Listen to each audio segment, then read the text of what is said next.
일본에 대한 이중용도 품목 수출 통제 강화. 중국 상무부가 발표한 올해 1호 정책입니다. 이중용도 품목이란 민간 상업 목적으로 개발됐지만 군사적 용도로도 사용 가능한 상품이나 기술을 말합니다. 중국이 정한 이중용도 품목은 800여 개. 그중 중국의 가장 강력한 무기는 히토류입니다. 방사선 치료, 레이저 제작부터 항공기 부품까지 첨단 산업에 사용되는 12종류의 히토류가 이 이중용도 품목에 포함되어 있습니다. 또 전략광물과 고성능 암호 장비 등도 해당됩니다. 중국은 수출 금지 상대를 일본 군사 사용자부터 일본 군사력 강화에 도움이 되는 기타 최종 사용자까지 포괄적으로 특정했습니다. 일본 자위대나 방산업체는 물론이고 군사 안보 기술을 연구하는 대학이나 민간 연구기관까지 모두 금지 대상이라는 뜻입니다. 나아가 제3국을 통한 우회 수출도 원천 차단했습니다. 原产于中华人民共和国的相关两用物项转移或提供给日本的组织和个人，将依法追究法律责任。 지난 2010년 센카쿠 열도 분쟁 땐 히토류 수출 허가 제한 수준이었지만 이번엔 이중용도 물자 전체를 전면 금지하는 수위 높은 보복 조치를 시작한 겁니다. 그러면서 일본 총리의 대만 유사시 발언을 잊지 않고 있음을 강조했습니다. 我们敦促日方正视问题根源，反思纠错，撤回高市早苗首相的错误言论。 중국군도 SNS에서 이중용도 물자 수출 금지는 일본 군사력 증강 움직임을 막기 위한 것이라고 재확인했습니다.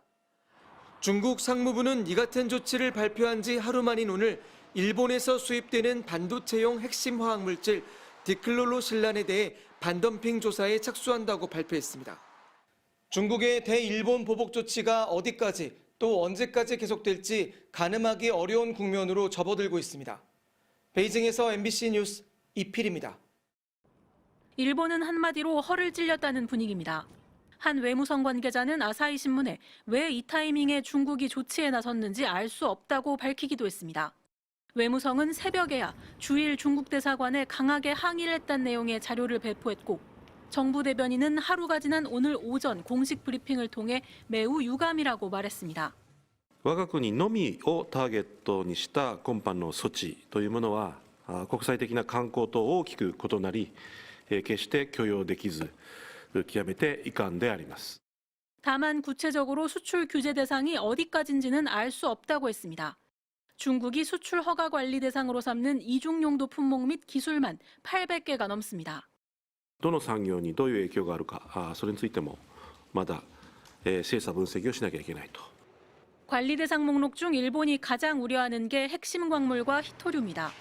일본은 지난 2010년 중국의 히토류 통제로 홍역을 앓은 뒤 수입처 다변화를 꾀했지만 여전히 2024년 전체 히토류 금속 수입의 60% 이상은 중국산입니다.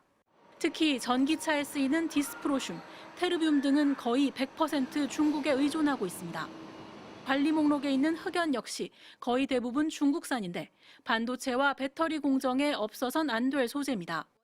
노무라 종합연구소는 만약 중국이 히토류 수출을 석 달 동안 통제할 경우 GDP는 0.11%, 1년간 이어지면 0.43% 하락할 걸로 내다봤습니다.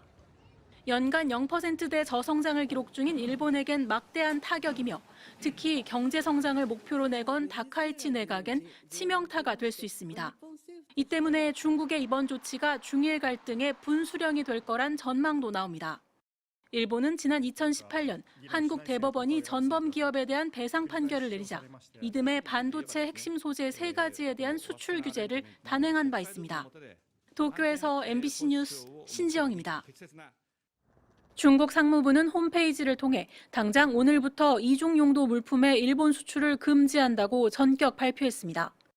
이중용도 물품이란 민간용으로도 군용으로도 활용 가능한 물자를 말하며 반도체 소재와 히토류, 항공 우주 기술 등이 주요 대상으로 꼽힙니다.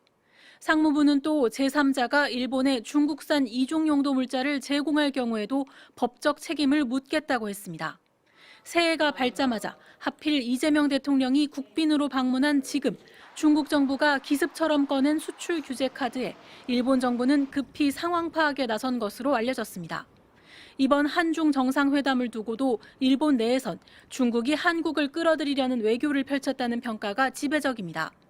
일본 언론은 경주에서 만난 지 2달 만에 중국이 이 대통령을 국빈 초청한 것부터가 이례적이라고 전했고, 요미우리 신문은 이 대통령의 방일 일정이 이달 중순으로 잡히자 중국 측이 그보다 빠른 1월 초 방중 실현을 위해 서둘렀다고 전하기도 했습니다.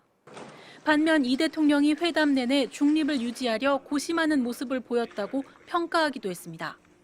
일본 정부는 논평은 자제하면서도 한국은 여러 과제에 파트너로서 협력해야 할 중요한 이웃나라라는 점을 새삼 강조했습니다.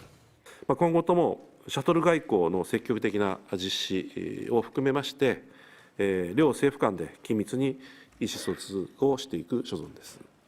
니혼게이자이 신문은 4대 재벌 총수를 포함해 기업인 200여 명의 중국 방문을 집중 조명하며 베이징에서 1월 중 K-팝 콘서트가 열릴 거란 관측도 나온다고 보도하기도 했습니다. 반면 이달 중 예정됐던 경제대표단의 방중마저 거부된 데 이어 예상을 뛰어넘는 강력한 수출 규제를 맞닥뜨린 일본 입장에선 당혹스러울 수밖에 없는 상황입니다. 도쿄에서 MBC 뉴스 신지영입니다.